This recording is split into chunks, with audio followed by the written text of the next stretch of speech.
Good time zone, ladies and gentlemen. Welcome to iDoom. I'm your host, Benny. And today I am doing some writing. So let's go ahead and get into it.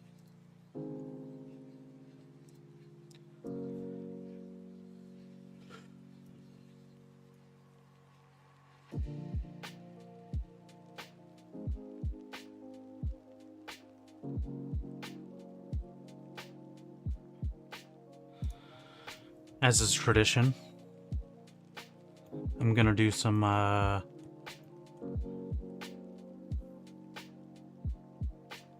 images of my characters. Yeah. Okay, let's make sure that we got our checkpoints going.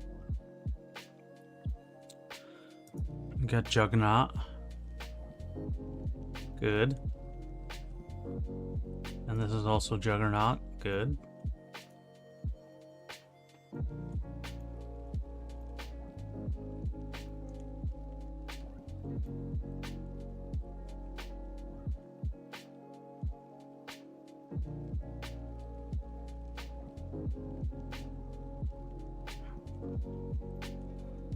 All right.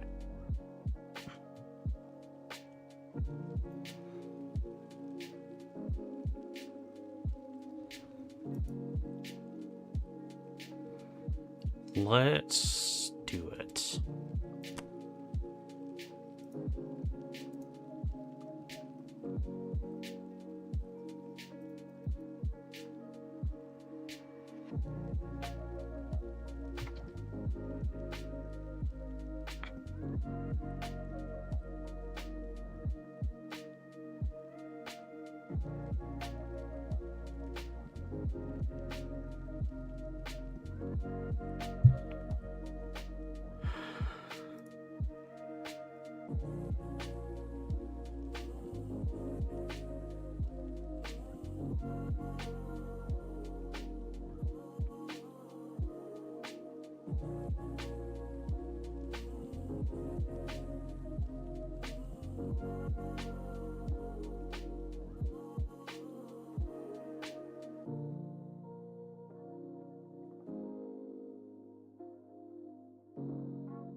You did see that, Nathan.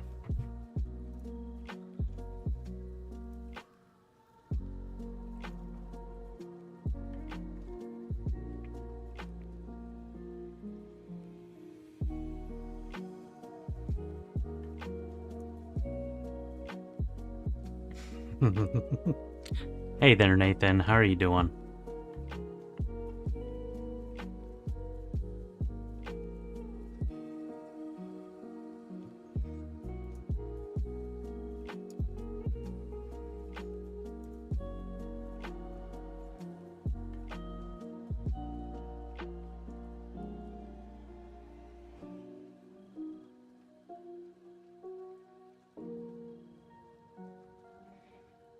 That wasn't her, Naomi said, slightly lowering her stance.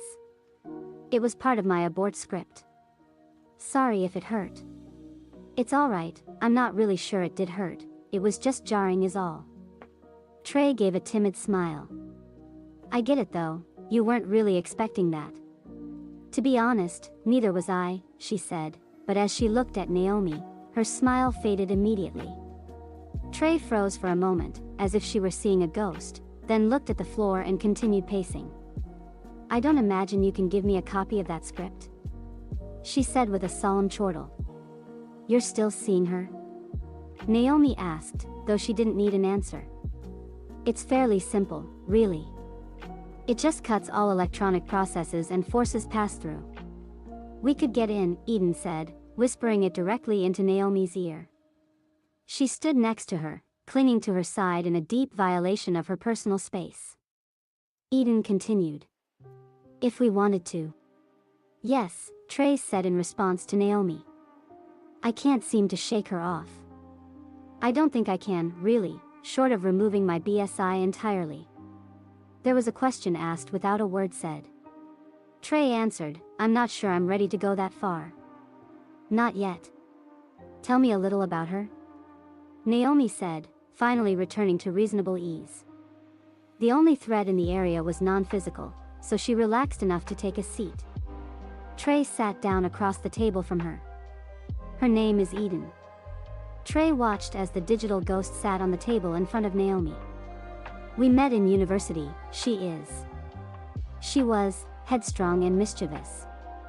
A bit of a psychopath, now that I look back on it.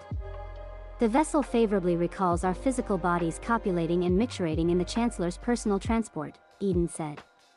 So, what happened? Naomi asked. What? Trey was caught off guard by the memory Eden had just described. Why is she your ex? Oh, lots of reasons, now that I look back on it, but the main one was our difference of opinion about digitization. Trey grabbed one of the coffee mugs laying around the table and began fiddling with it. You're not a fan, I assume? Naomi said. Trey tilted her head in hesitation. I hadn't thought about it in a while. I don't really have the opportunity anymore, but I think if I did, I still wouldn't do it. Why not? I may be biased, but I think it might be nice to not have to worry about this meat anymore. Maybe, if you're the one lucky enough to be digitized, Trey said. Naomi cocked her head. What do you mean? Well, digitization is really training an AI on your metadata and neural activity, then it mimics it through digital processes. It's closer to a duplicate than an actual transference, but that leaves the question, what happens to the original, the physical version? Naomi held her chin. I hadn't really thought about that. It's not like digitization literally teleports your brain into data or something. It's still there, still functioning, as is the rest of your body. Wait. I was created by fire, not by greed. 2K Games turns wrestling into a cash grab, bleeding fans dry with lies they call features. And Triple H, you once thrived in chaos. Now you sell it back piece by piece. You don't build legacies anymore, you monetize them. Remember this, the fire doesn't ask for payment, it takes, and soon. It will take you.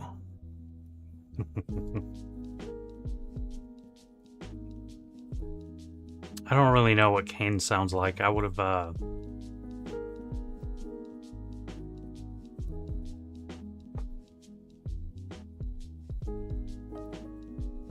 done a little bit more of a cane sounding thing.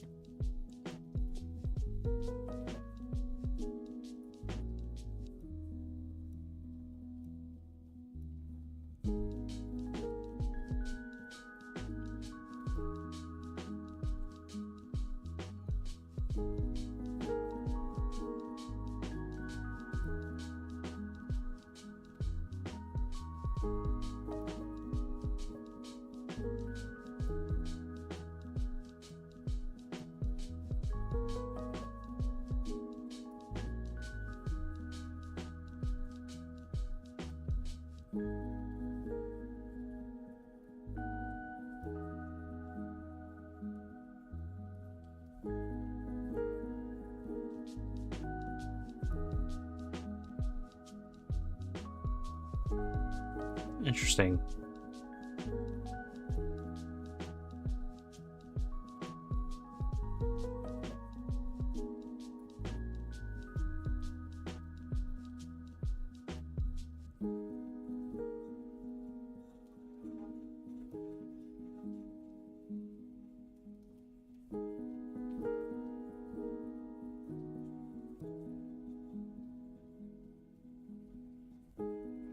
So he was kind of like Jimbo on South Park.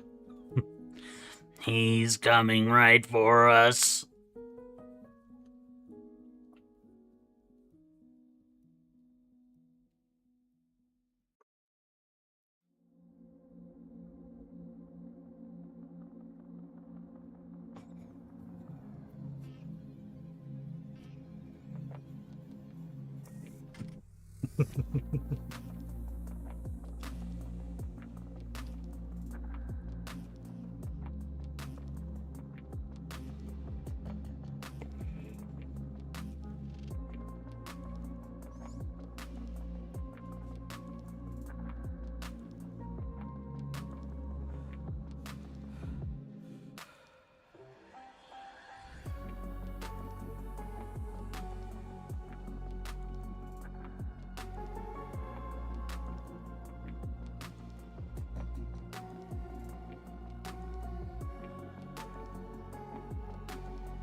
What was his name on South Park? It wasn't Jimbo, it was Jimbo's friend.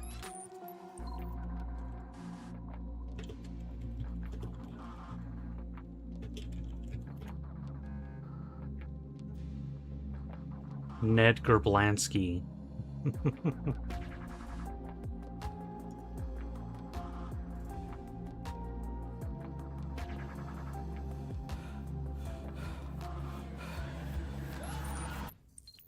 It's called an electrolarynx. I always thought it was just called a voice box.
Okay.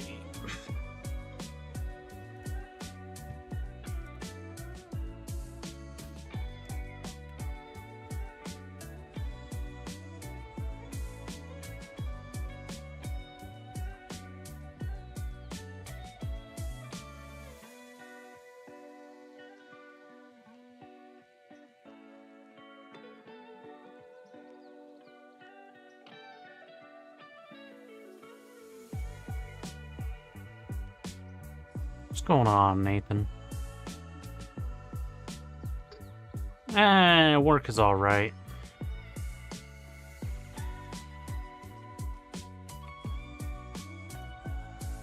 Nothing, nothing special.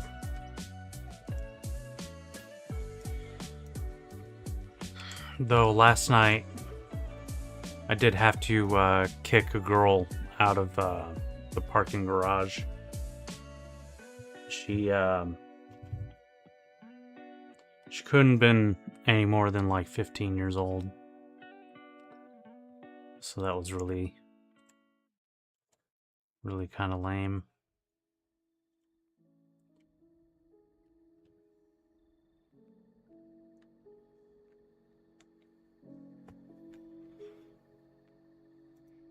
What is this?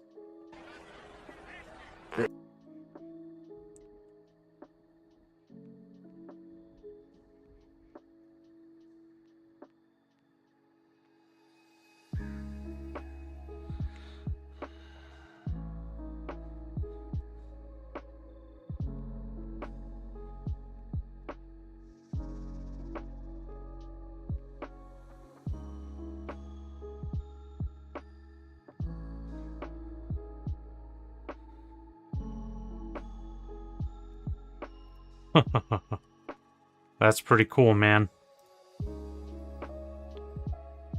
The way he grabbed that guy and that guy is all scared.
I'm gonna do some police story writing.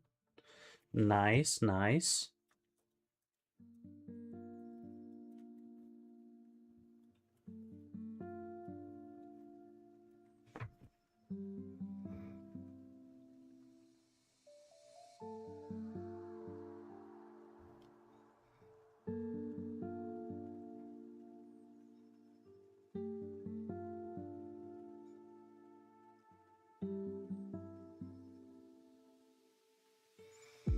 The school stuff that you want to write. An academy, it won't be canon in the universe, just some spin-off. Well, if it's a spin-off, then it would still be part of the universe, right? But I think I get what you're saying. It will be more sitcom like, hey, there you go.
So, do they just kill you when the process is complete? Or what?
Just noticed.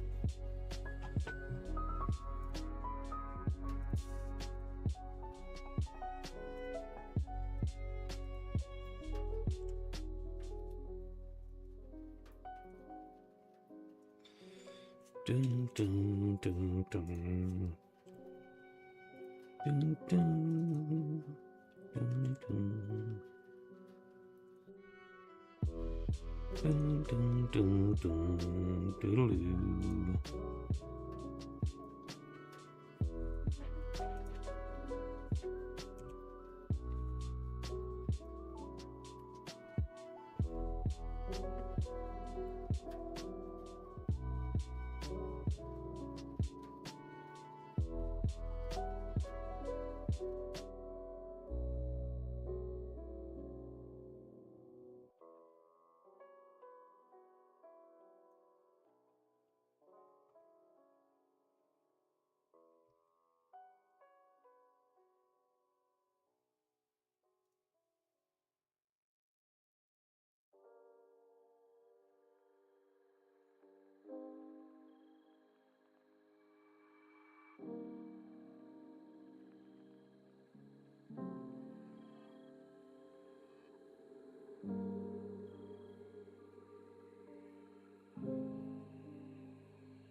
Is that why you broke up? Alright. Break time, I guess. After I wrote 20 words.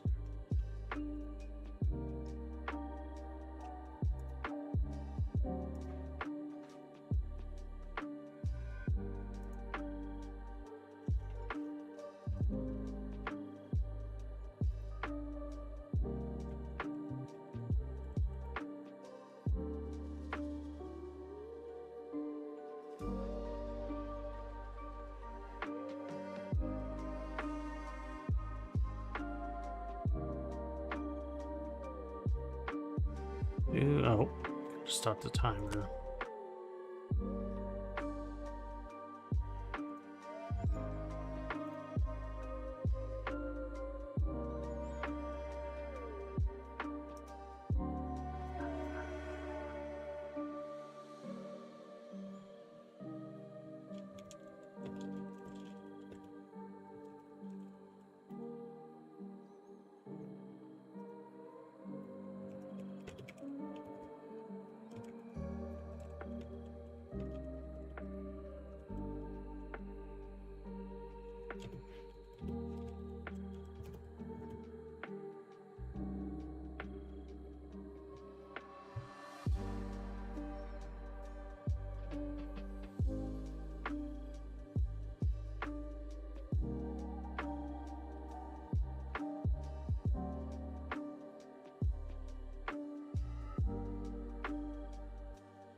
All right.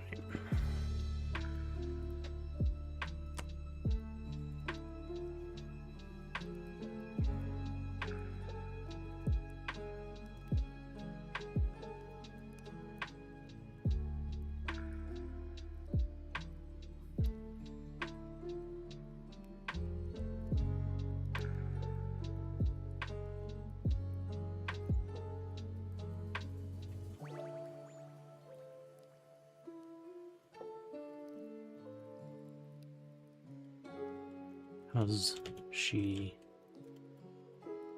didn't have a body anymore.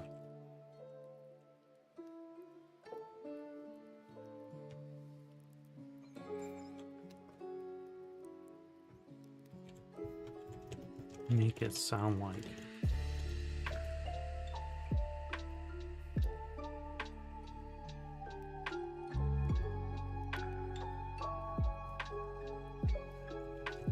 I was more interested.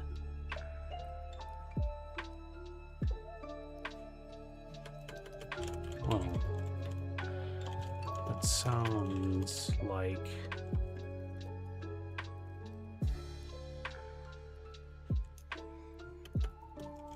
makes it sound like I was more interested in her body than her personality.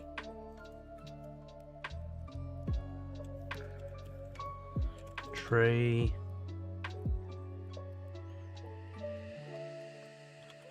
looked up at the ceiling.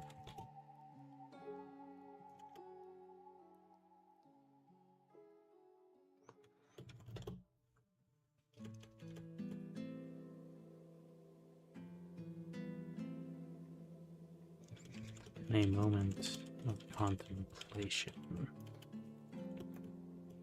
I suppose, actually, I guess that is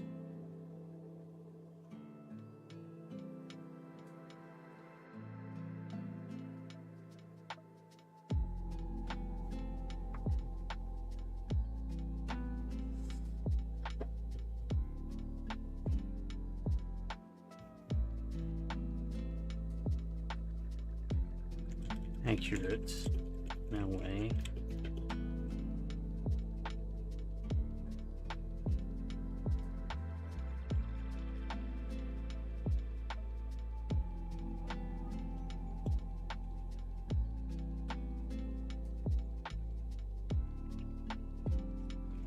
Really, we had been discussing it for a while.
was always against it, but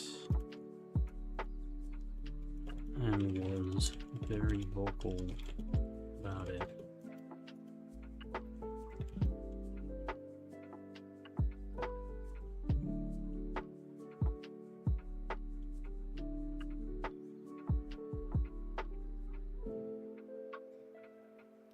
One day,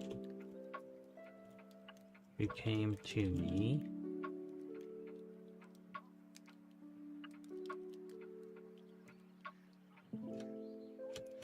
She just did it anyway.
Discussing it for a while.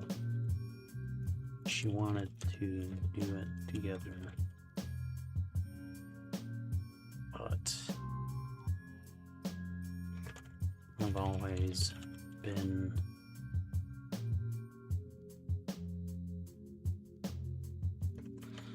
felt like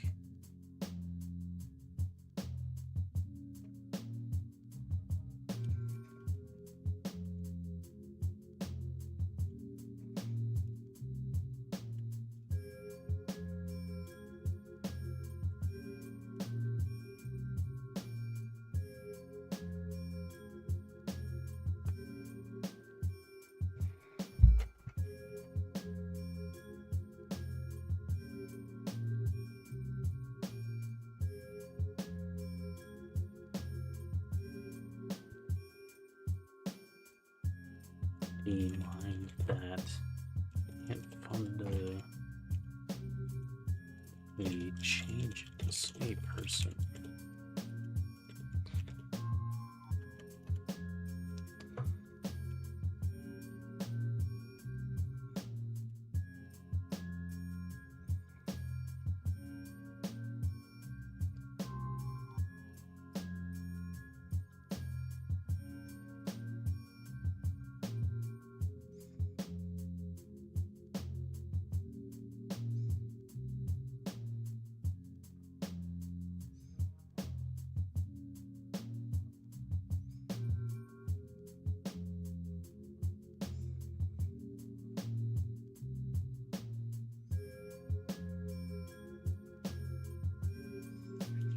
In a much deeper way than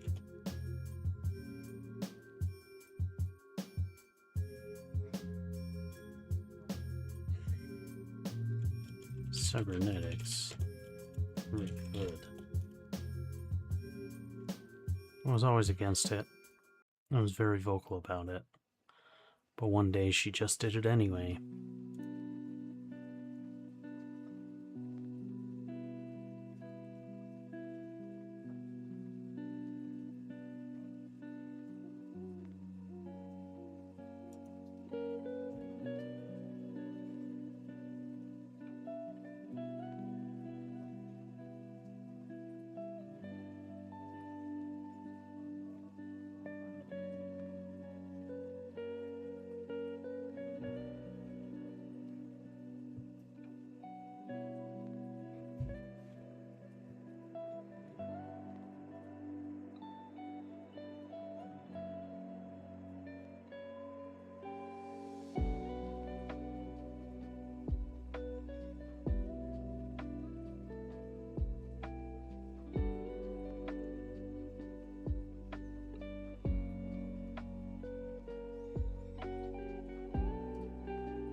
She came to me.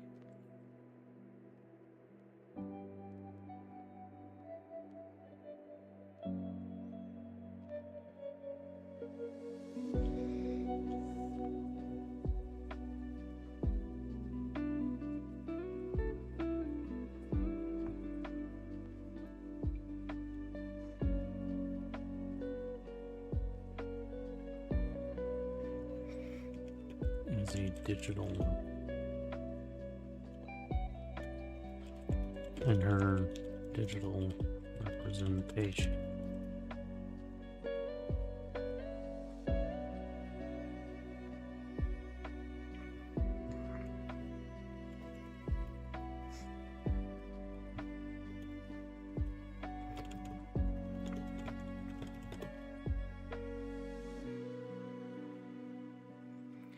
As if I would be excited.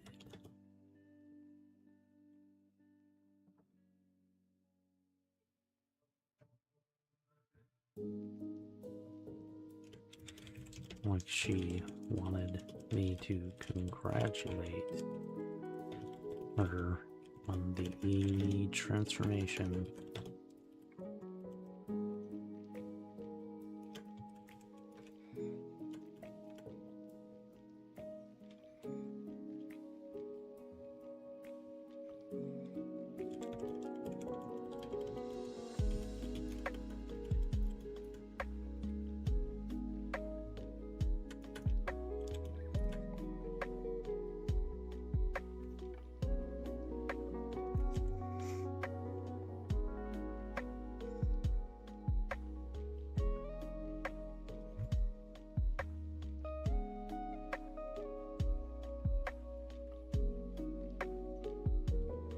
I could understand that, Naomi said.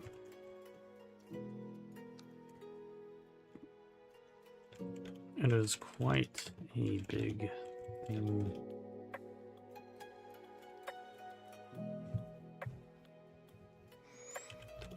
Big decision to make.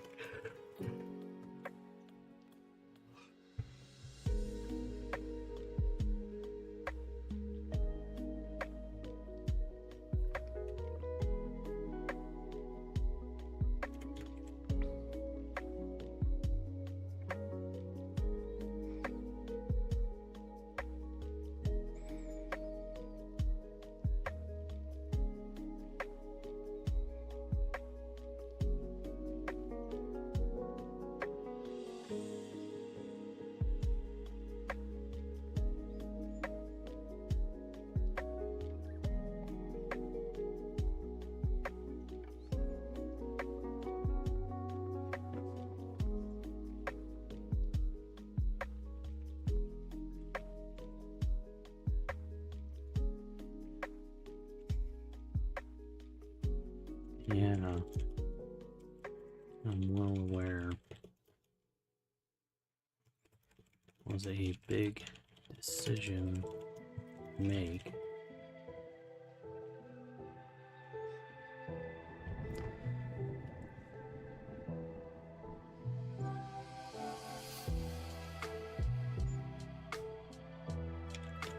I thought she would. She respected enough to respect your wishes.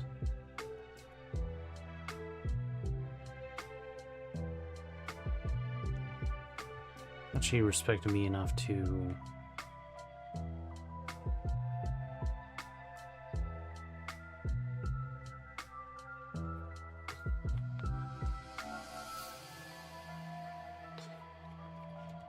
consider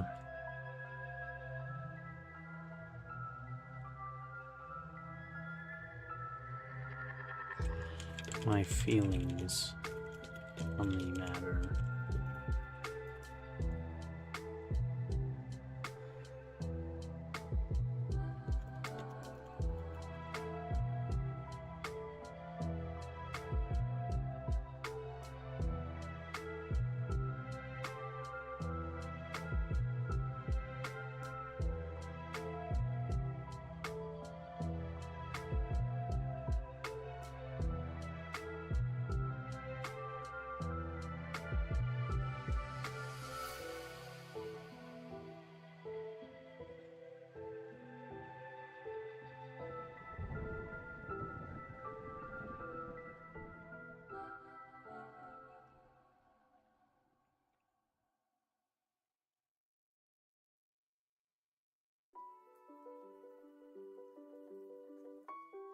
Well, she did have the right to make the decision for herself.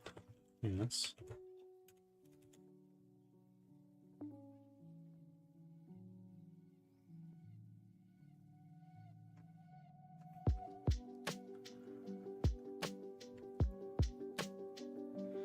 Sure.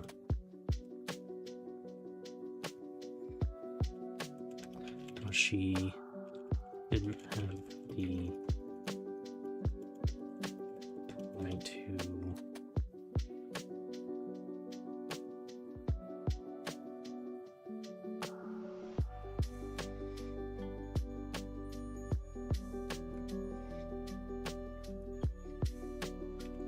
I had the right to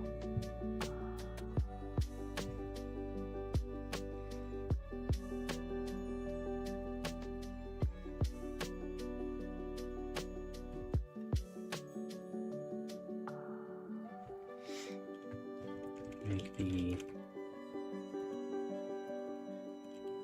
refuse to stay with her.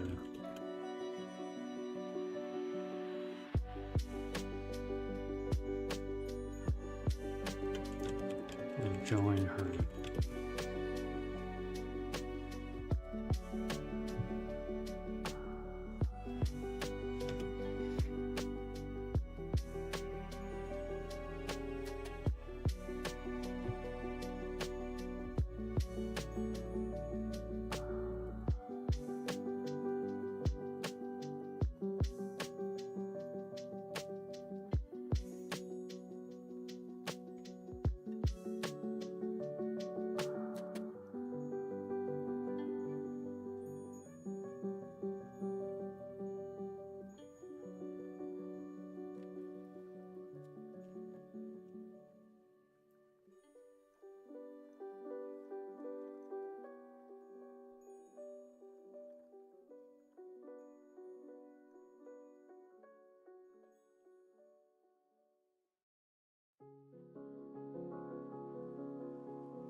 She doesn't have the right to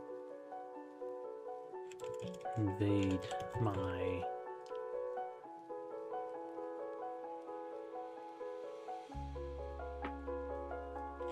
personal space, digital or otherwise. But I can't exactly get a restraining order on a person that no longer has a body.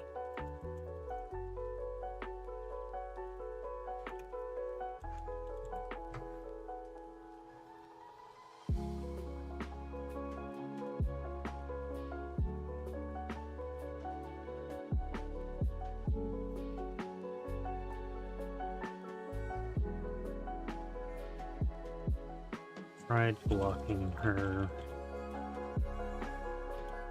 ignoring her.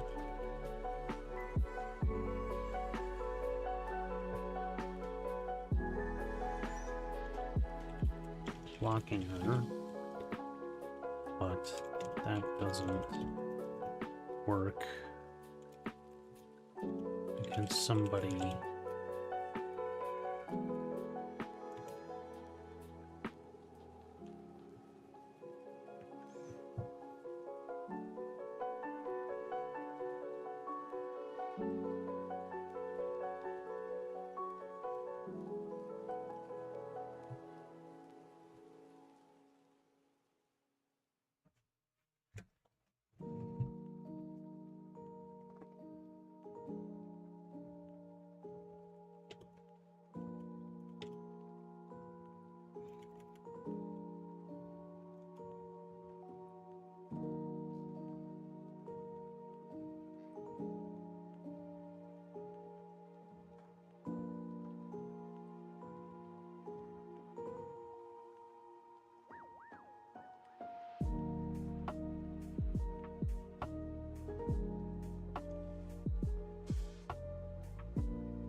Clearly,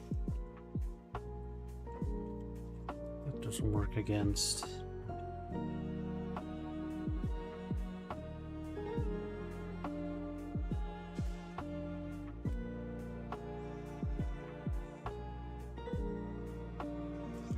digitized people.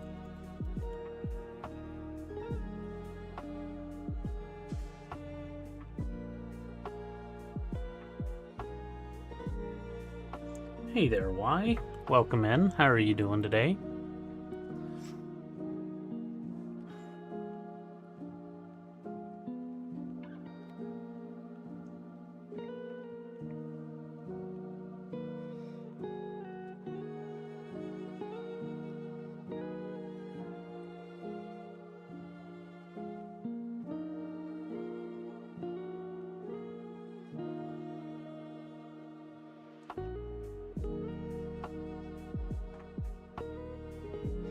Can you believe the ice still hasn't melted? Yeah, I think it's gonna take some legislation to get that to happen.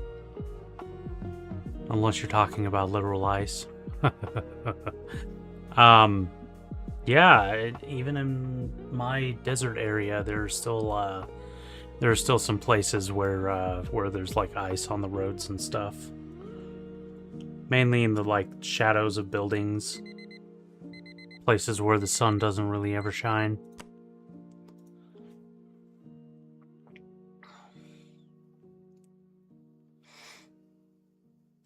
Ice covering your front lawn. Yeah. Yeah. It has been getting a little warmer over the past few days here, though.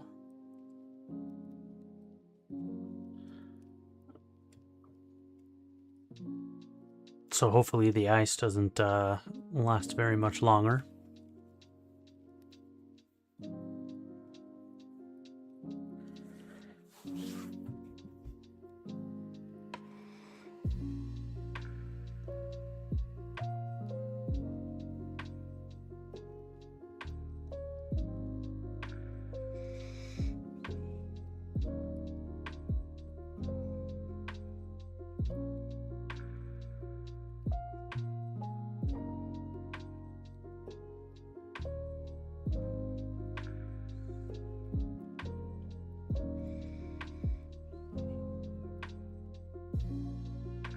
Single digits. Oh, I mean, knock on wood, because there's still the month of February and it can still get pretty cold. Often here in New Mexico, February is like the coldest month of the year, so it can still get worse, but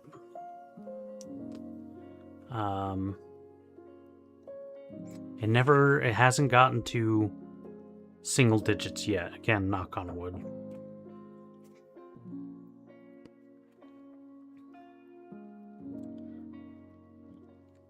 Slowly got him to sit down.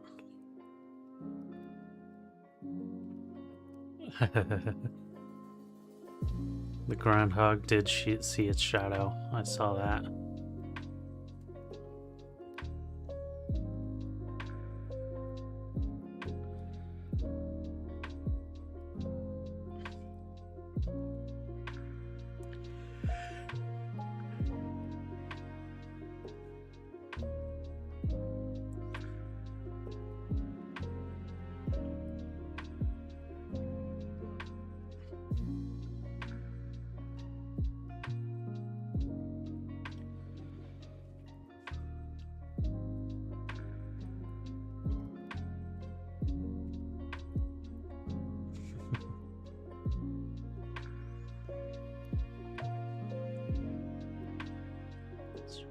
James, look back.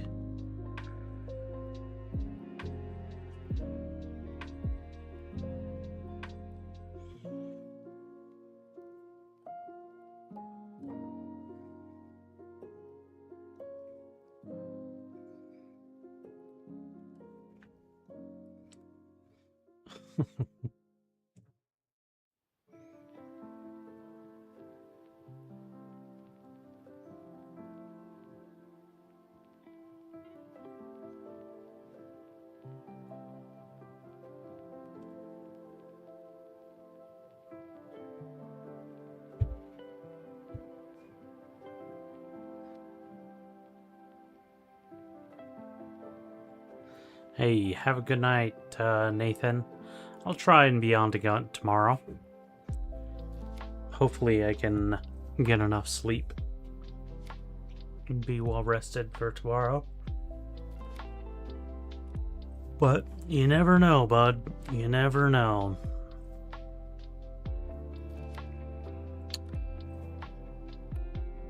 Have a good night, Nathan. Thanks for being here. Being snowed in has caused me to write a few stories, Defying the Tignan Law, The Shadow of the Groundhog, and Mandatory Dreams. Ooh, The Shadow of the Groundhog, huh? Was that inspired by anything recent? Mandatory Dreams. That sounds like it might have been based on the prompt you were talking about previously.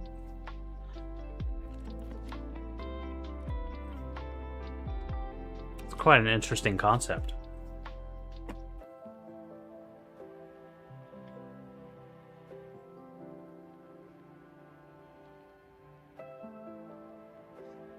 I had a pretty wild dream earlier.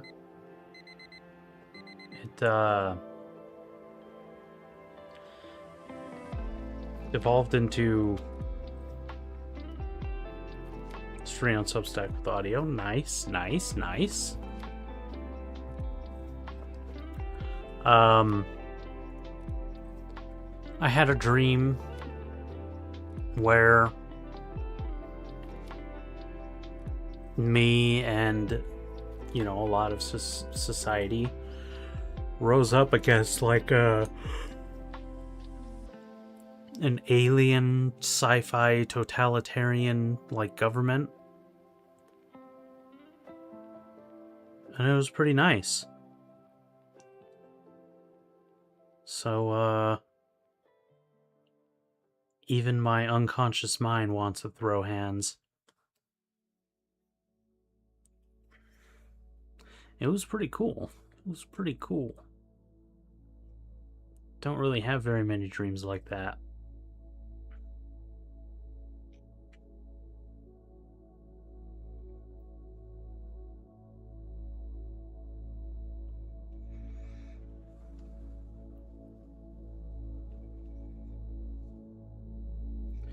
Define the Tignan laws for Black History Month. Awesome. Awesome. I gotta do a bunch of stuff for Black History Month.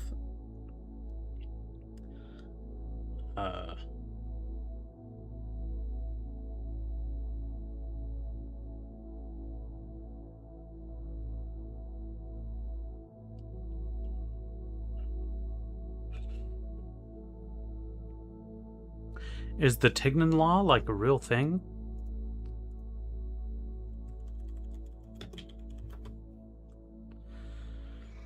The 1786 Tignan Law, enacted by Louisiana Governor Esteban Miro, forced black women, free and enslaved, to cover their hair with a tignan scarf headdress.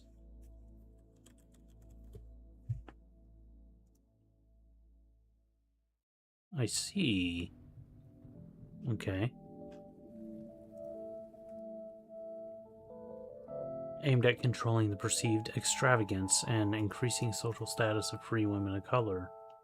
Sought to shame them and reinforce white supremacy. Instead, women transformed the mandatory wraps into fashionable, ornate symbols of resistance. Awesome. Awesome.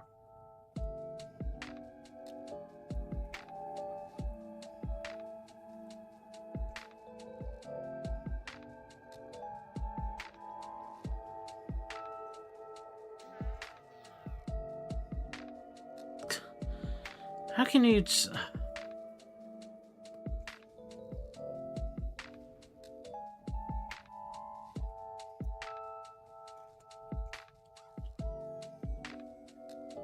I was just gonna say, how can you, like, force people, groups, to wear a specific thing? And then I remembered that, like, that still happens in many countries today. But, I mean, yeah, the sentiment is the same. It's like, how can you force people to do that? It's just... It's wild and insane.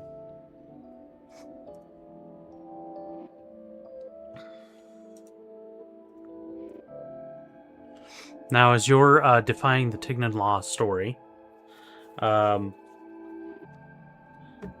clearly it was inspired by that.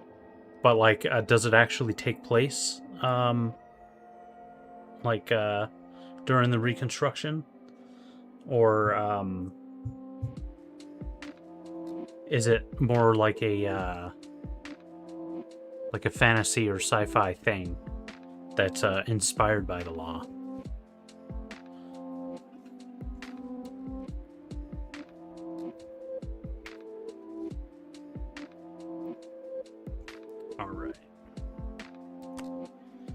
It's set in that time. Nice, nice.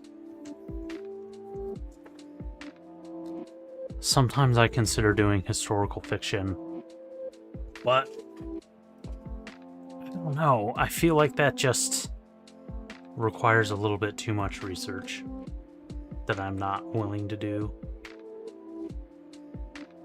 Here's my closing quote, which is personal. Although the 1786 Tignan Law isn't the law of today, black women still suffer microaggressions about our hair. We feel it in the workplace and are often judged because of it. Regardless of what others may think, my hair is my crown. When I look into a mirror, I see a queen. That's beautiful.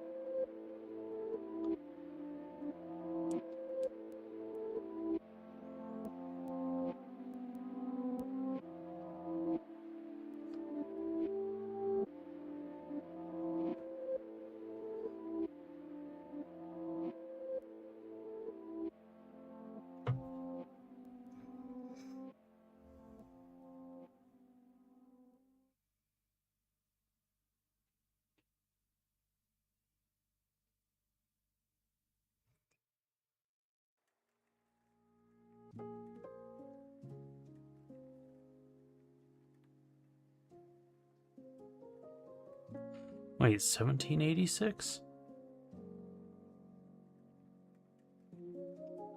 Yeah, that would have been long before the Civil War, actually. Long before Reconstruction.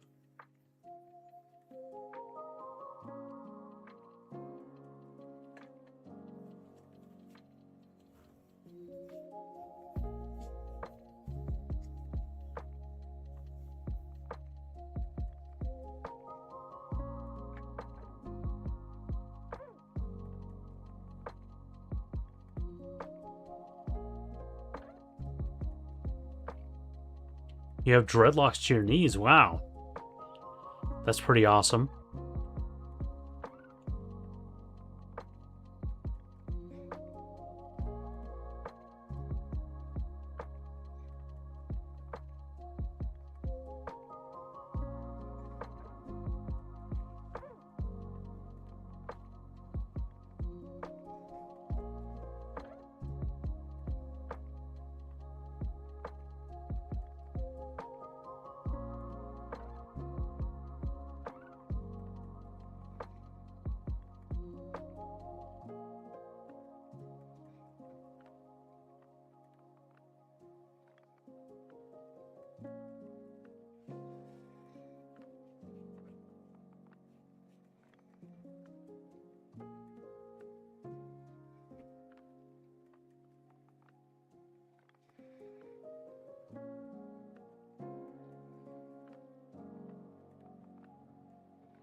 I don't think I've ever actually seen dreadlocks that long before.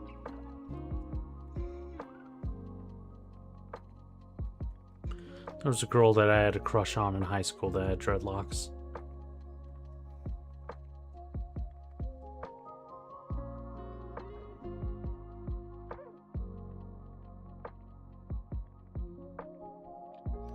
I think she had them for like a year and then ended up cutting them. And I was kind of upset that she did. But of course, you know, to each their own, you know. She has the right to do that. To find a way to tie it up so it doesn't get caught in the wheels. Now, when you said that, I was like, she rides a bike. But then I was like, well, obviously she would find a way to, you know, tie them up to, you know, secure them so that they don't get caught either in the wheels or, I couldn't even imagine if they got caught in like the gears. Oh man. Did you ever have an experience like that? Like, did they ever get caught in the wheels and then you were like, okay, I gotta do something about this?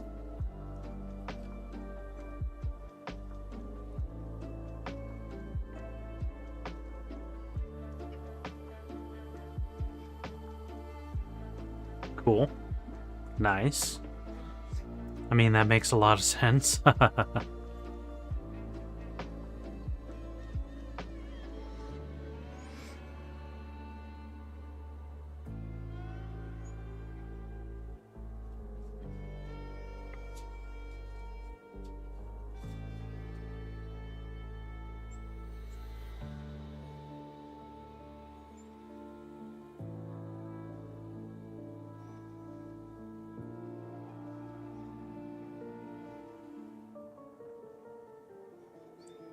You were riding and something kept touching my ankles, so like it was probably your hair like hitting the spokes or the wheel and then like touching your leg. Oof. Yeah.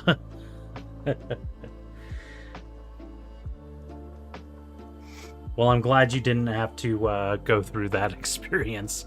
That sounds like it could have been real bad.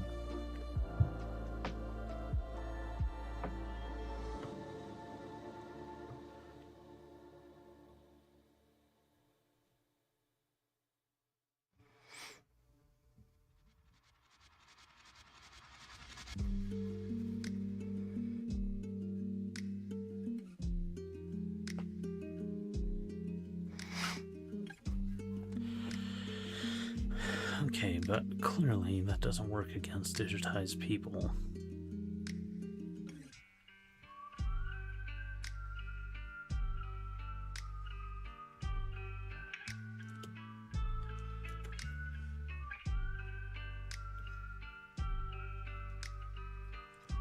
Now, let me just do my best to ignore her.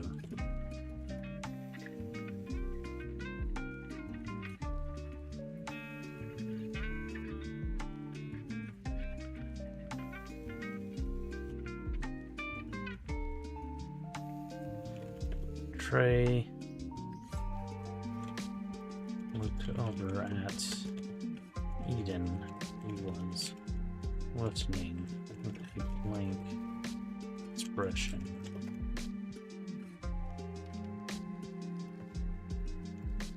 Sometimes try to make her jealous.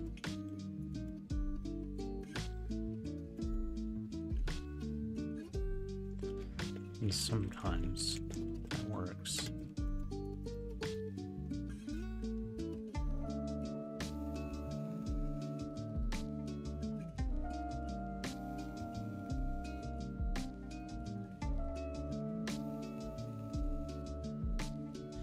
Is that why you've been getting close to me?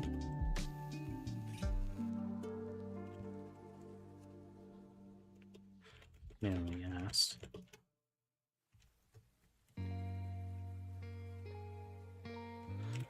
I'd be lying if I said it wasn't.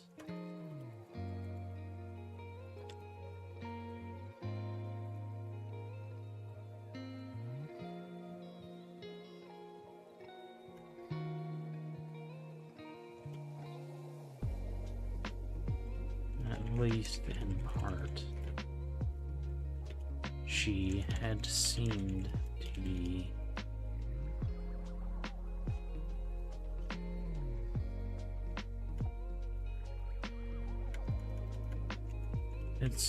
to be leaving me alone a bit more.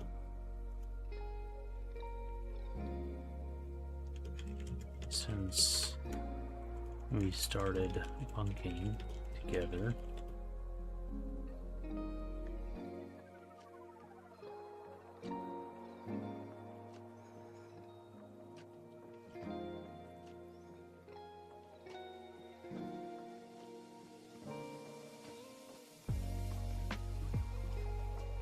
Until recently, that is.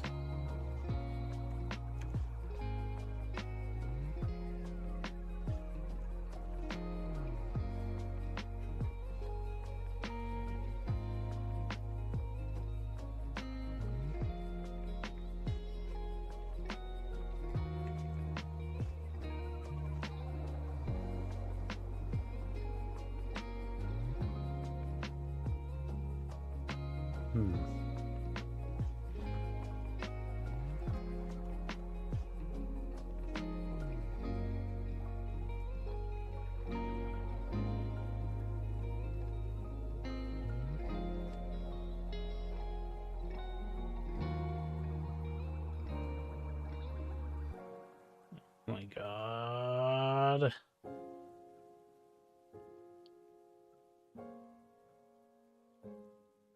Hey, why? Do you have this issue while writing? Especially writing dialogue? You'll say like one person will ask a question. And then the other person will say, well, comma, digitization is really training an AI on your metadata. And then the conversation continues a little bit, and a couple paragraphs later, well, that makes it sound like it was more interested in her body, blah blah blah. And then a couple paragraphs later, well, she did have the right to make the decision for herself. Do you end up adding well to the beginning of like paragraphs, people saying stuff?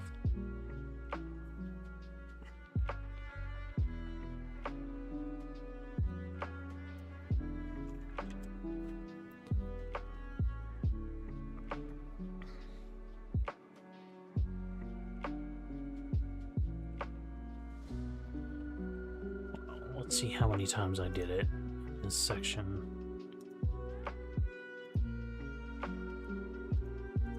Okay, I removed them so that there's only one at the beginning. No, because I usually pretend I'm having a conversation with someone I know. I see. See, that... I mean, I feel like that's what I do as well, is I kind of try and put myself in the head of each of the characters.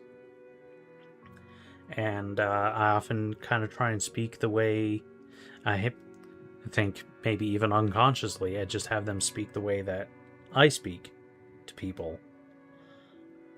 But that makes me wonder, do I say well a lot? Because now that's it's in my head now. Like, is that something that I say pretty often to people?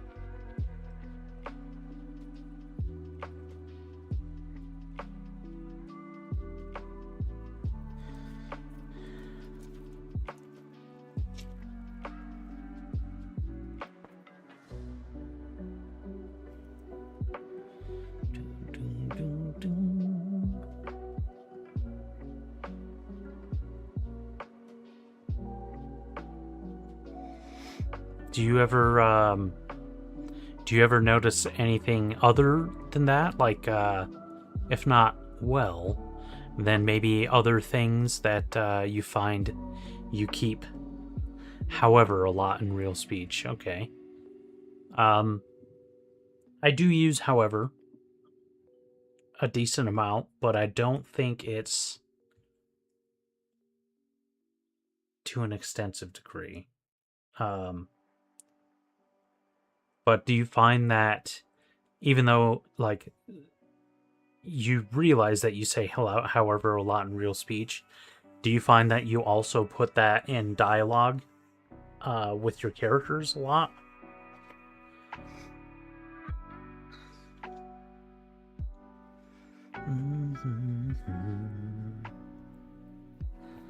Another thing that I find that I do a lot, I don't know if there's many examples in this one, since there's a lot of dialogue, but in paragraphs where there isn't dialogue. No, because I realize it and I avoid it. I see. And a lot of my paragraphs that don't start with dialogue, I often put a character's name at the very beginning of the paragraph. And that's something that really kind of irks me. Eden stood next to the table. In this section of the chapter, it's not so bad. But I don't know, sometimes I can feel myself just starting a paragraph using a proper name.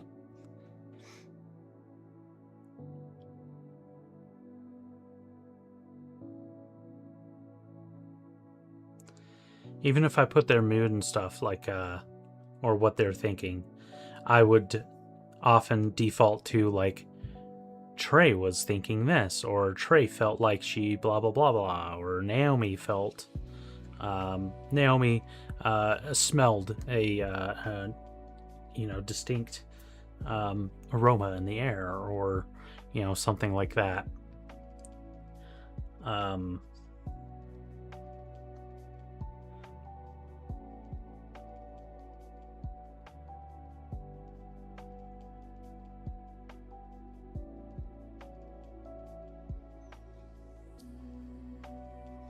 I think that almost falls into the whole, everyone says, show, don't tell. I feel like putting the person's name at the beginning of a sentence or a paragraph is often like telling what the character is experiencing. Whereas I could say, you know, if I thought about it, I would probably do something like the aroma in the air hit Naomi's nose like a freight train or something.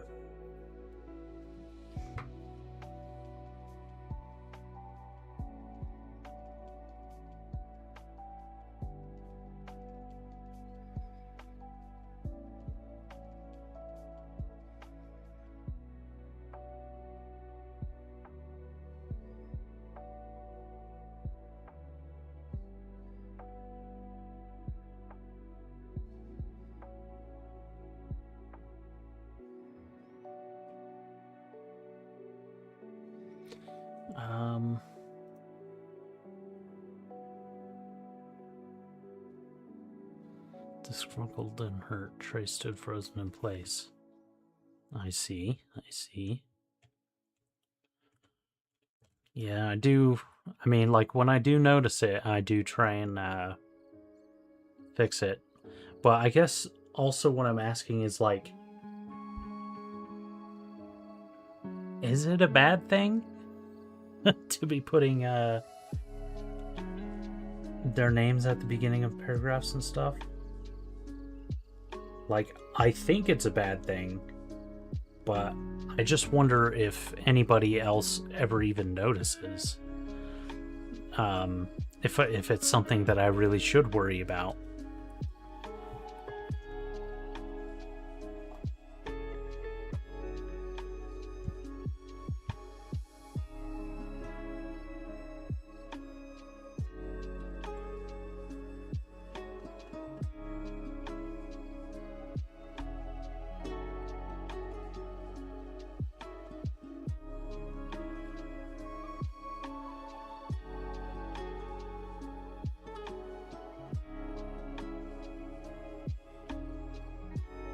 I see. Yeah, I might hear it more than when you read it. So yeah, I mean, I do still actively try and change that. And, you know, it's not really all that hard either. It's just I feel like I'm just defaulting to that, you know, if that makes any sense. It almost feels like an unconscious thing that I'm doing.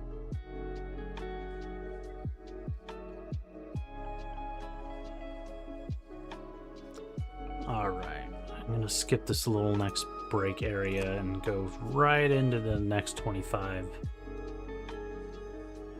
Oh, you know what? Benny, you magnificent fool.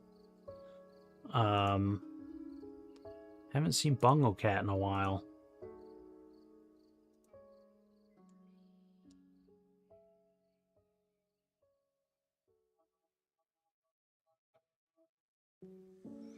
Hi, Bungo Cat. How are you doing? Thank you.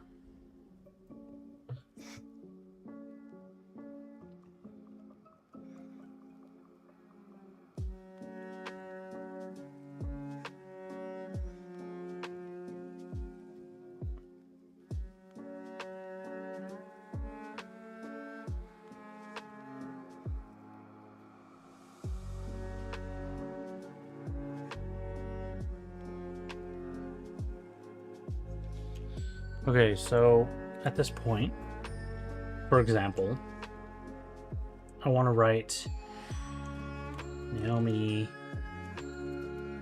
raised her eyebrows.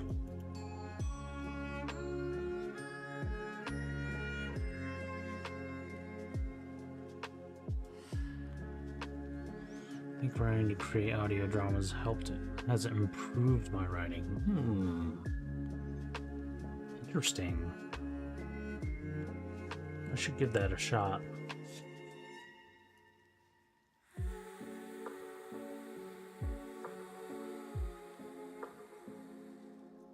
Has your method of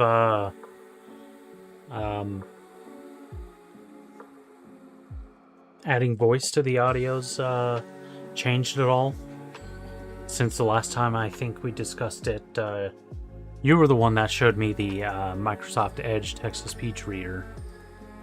But I think, have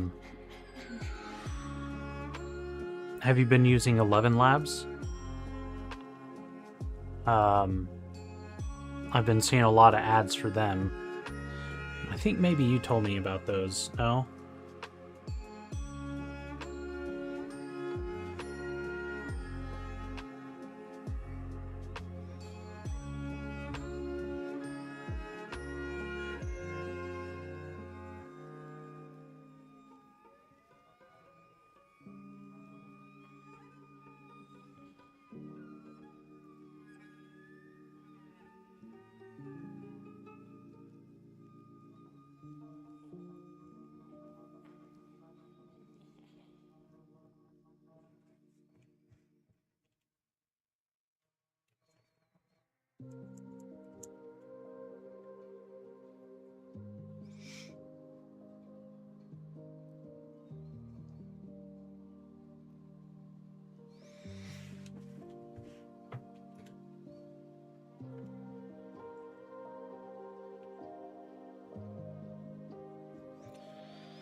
It's not the way it sounds naturally.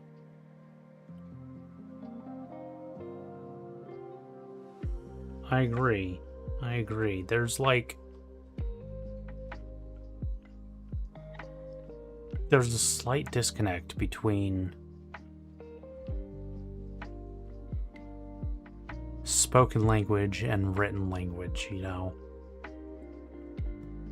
When humans are speaking naturally,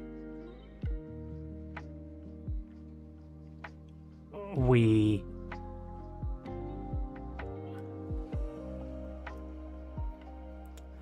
pull words from our brain in a slightly different way than when we're writing.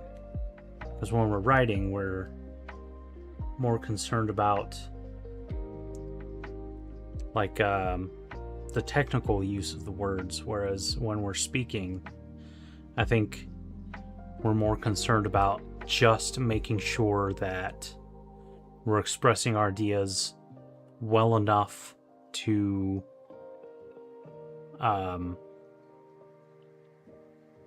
get across the information we're trying to get across, you know?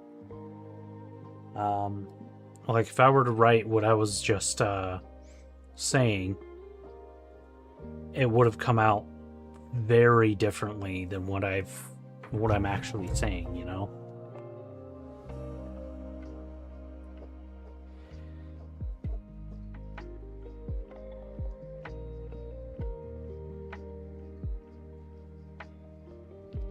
When you listen to your work, you can add commas, etc., and remove work that doesn't feel natural. I think my issue is almost the opposite. I think when I'm writing, especially dialogue, I feel like I put too many commas.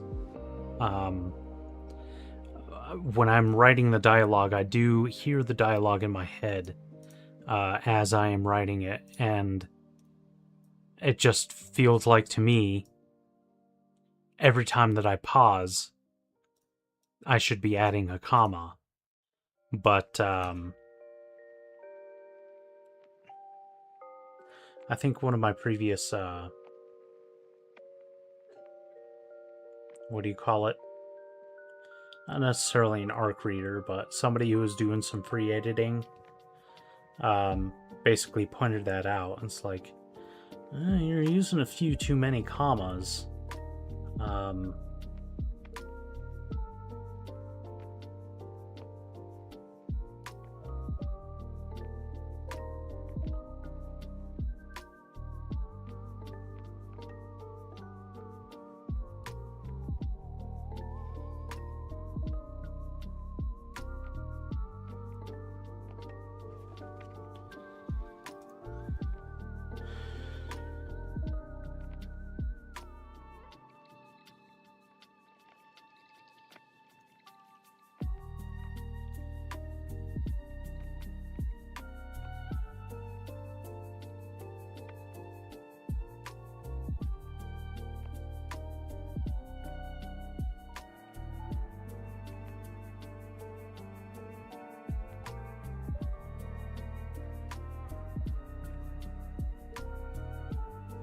to use something different.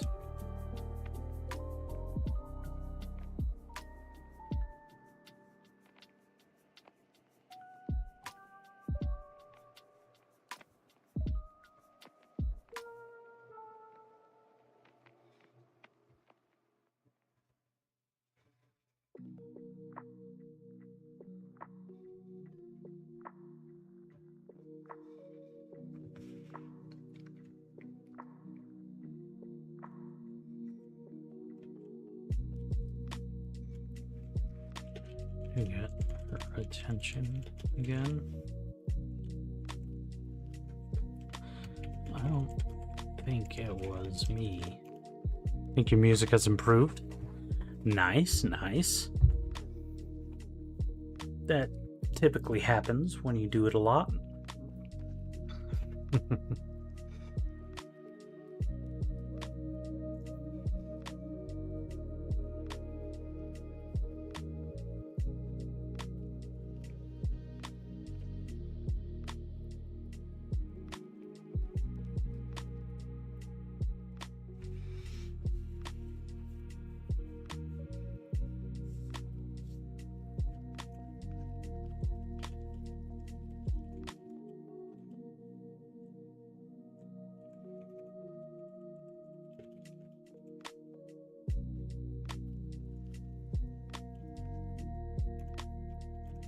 Seems to be acting very differently.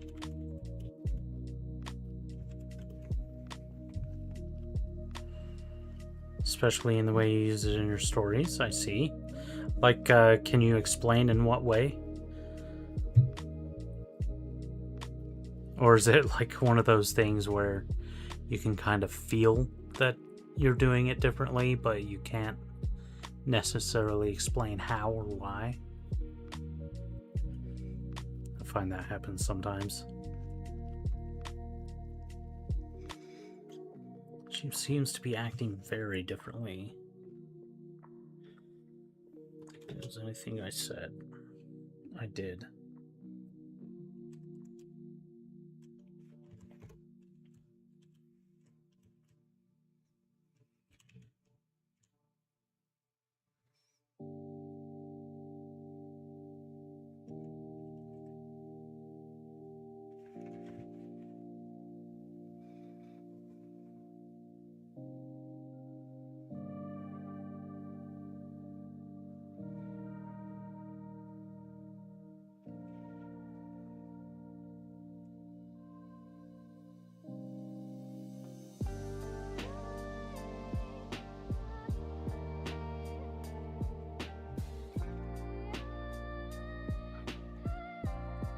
In a way that's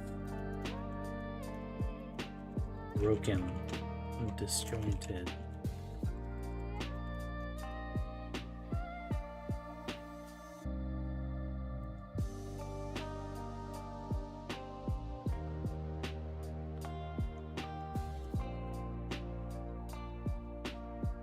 So the intro of the song pops now, and then I ease off the gas so that the narration shines. I see, I see.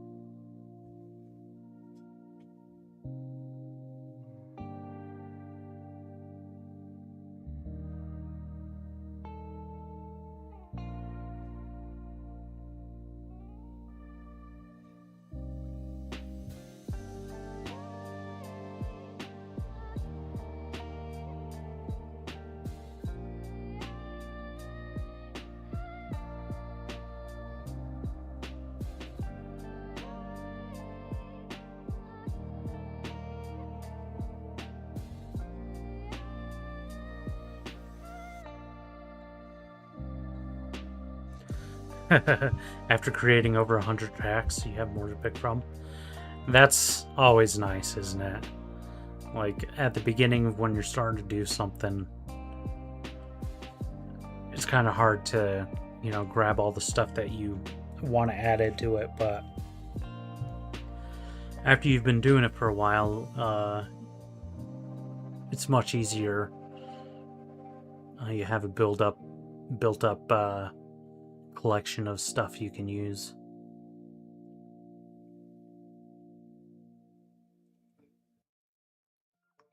I'm kind of feeling that way about my videos that I've been posting on YouTube. I'm getting a lot more B-roll, I guess you'd call it. I think I would be able to finally make it like a channel intro. I gotta do that sometime.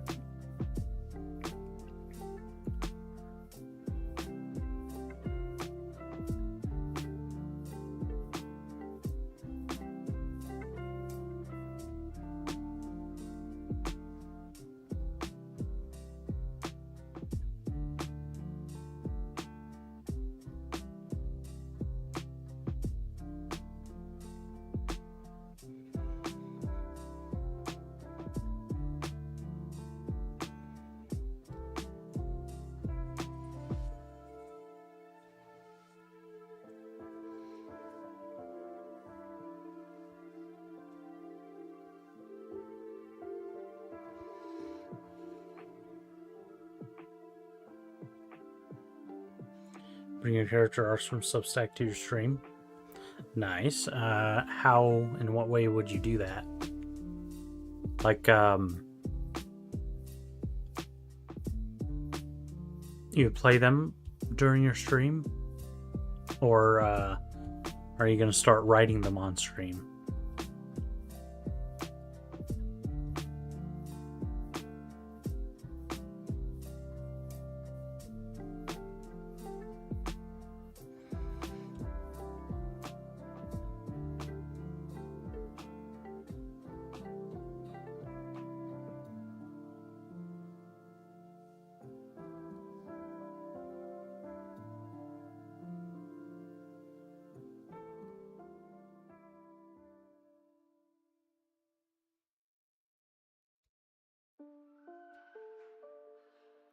Play them on stream like you do the promo videos.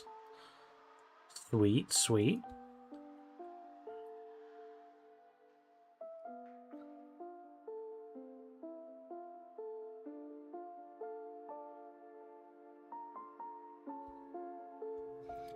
Play them on stream with a picture of the character.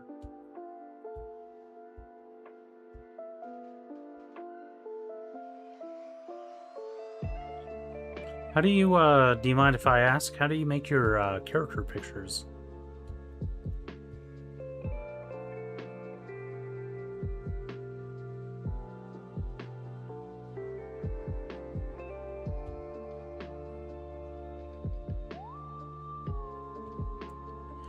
Leonardo.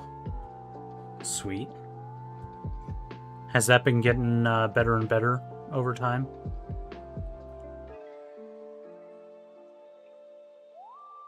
Like the Leonardo itself?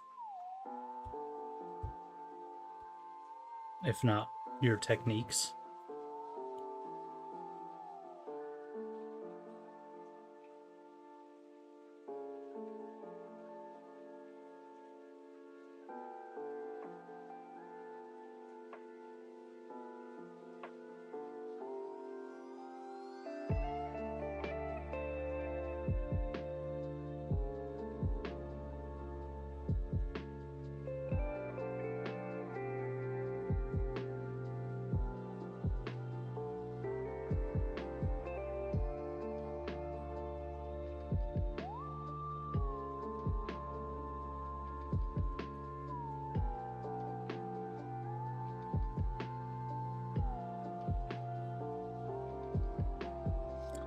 The images are already good, but they added videos. However, the tokens to produce videos are expensive. Yeah. I could expect as much.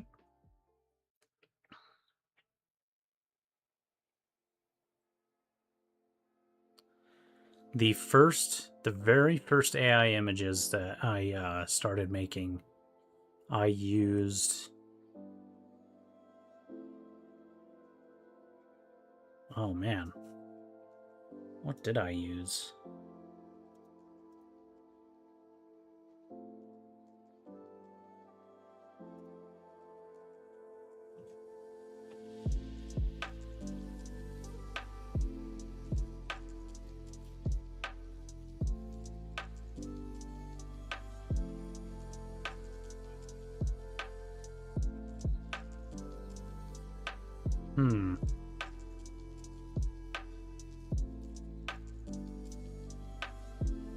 Wow, I can't even remember.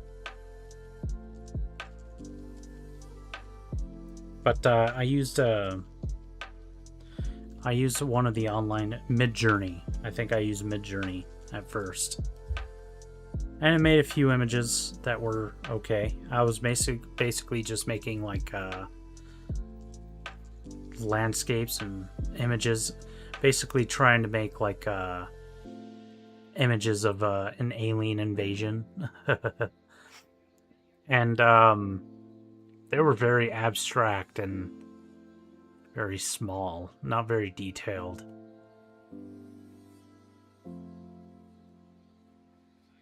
Use a parallax effect when creating videos. Nice. Does that reduce the amount of tokens if it's like a simpler video? But then I started using Comfy UI. I learned how to use Comfy UI, which allows me to make images locally on my PC. And that really opened up the amount of control that I had over the generations, as well as vastly improved the quality over what I was able to do online. And I'd been using Automatic 1111 for a long time. And then I discovered this. A lot of people had been using Comfy UI for a while before I finally decided to take the plunge and use Comfy AI, Comfy UI. And it was a bit of a learning curve to kind of get back to the quality that I had when I was using Automatic 1111. But like this node-based UI is just so much more customizable, variable in the stuff that I'm able to do.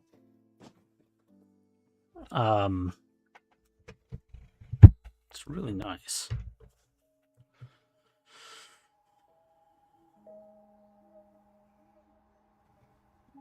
That has nothing to do with Leonardo. Pretty sure I know what the parallax effect is.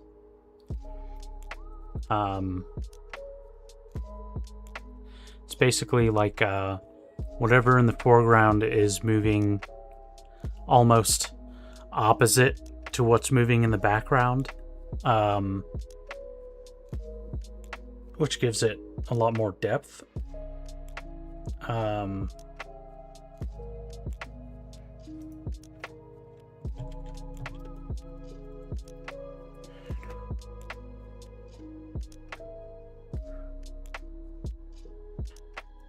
Well, not necessarily opposite, I guess. But things that are closer to the foreground are moving faster than things that are in the background.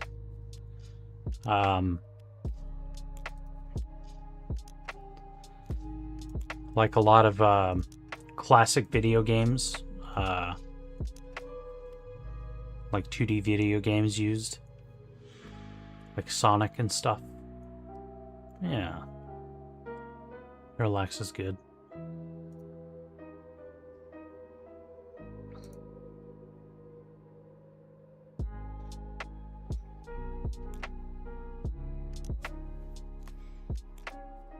I could make more videos using Comfy UI as well. In fact, I have a workflow right here that can make videos. But, oh, here's an example. This is a slight video of my character Eden. And here's another one that's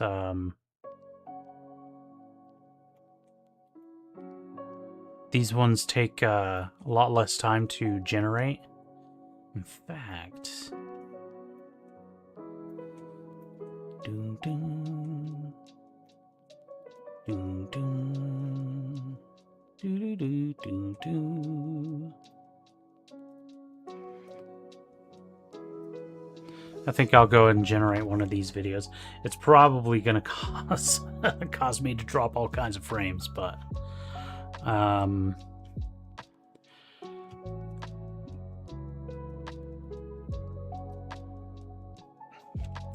going to say parallax. How do you spell that? LL?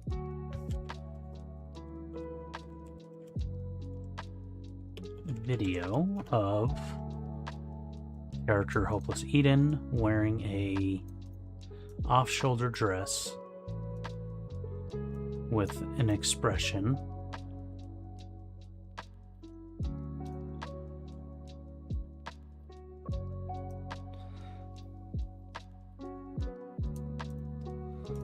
And let's see if it if this video gets the parallax effect going. And let's see if I get any dropped frames. Should only take a couple of minutes. One of the cool things about Comfy UI is I can actually see at what part it's working on. Right now it's doing the high noise, so it's basically just noise, and it's going to gradually modify it until it starts kind of looking like a person. And then once it's done with that, once it does that 2 times on this one, it'll jump to this one and do it 2 more times to add much more detail to it.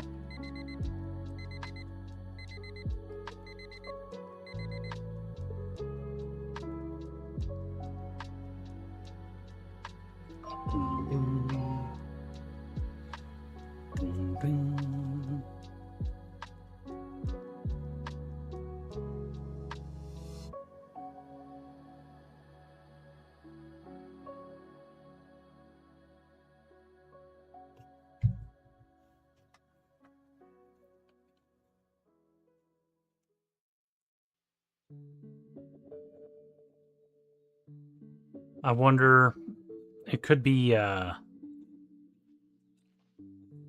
since OBS is kind of hogging a lot of the processing. Oh, there it goes. Okay.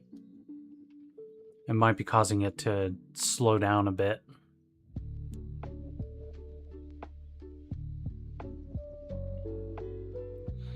Do you realize how much we have to learn just to draw interest to our stories? And AMZ wants to add dollar and a cut. LOL. Yeah. Paging file is too small. Yeah, I guess I can't do the video generation while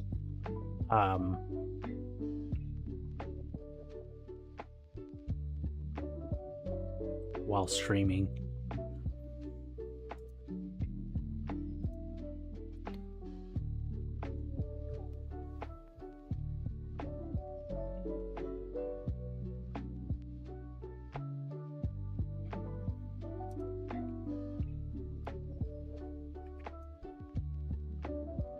And let's close that.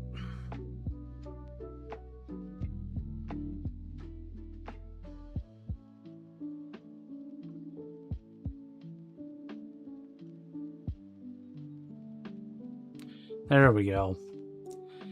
Yeah, it's too processor intensive that I can't do those while streaming. Can't do videos.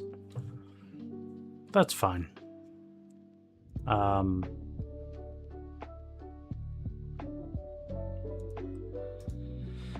But yeah, Amazon wants ad dollar and a cut. Yeah. I mean, if Amazon ads that you're paying for actually help get your book sold, then, you know, it might not be such a problem. But, you know, I don't know if Amazon has ever advertised my stuff.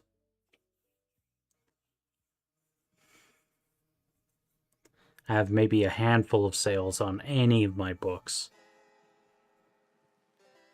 Like, literally, I could count them on one hand. Alright. Well, at this point, I think I'm going to go ahead and call it. I want to thank you for watching. I really appreciate it. If you are on YouTube, make sure to like and subscribe. And check out patreon.com/BennyKill709 or buymeacoffee.com/BennyKill709. Either of these places allow you to support me, BennyKill709, for whatever the heck it is that I do here.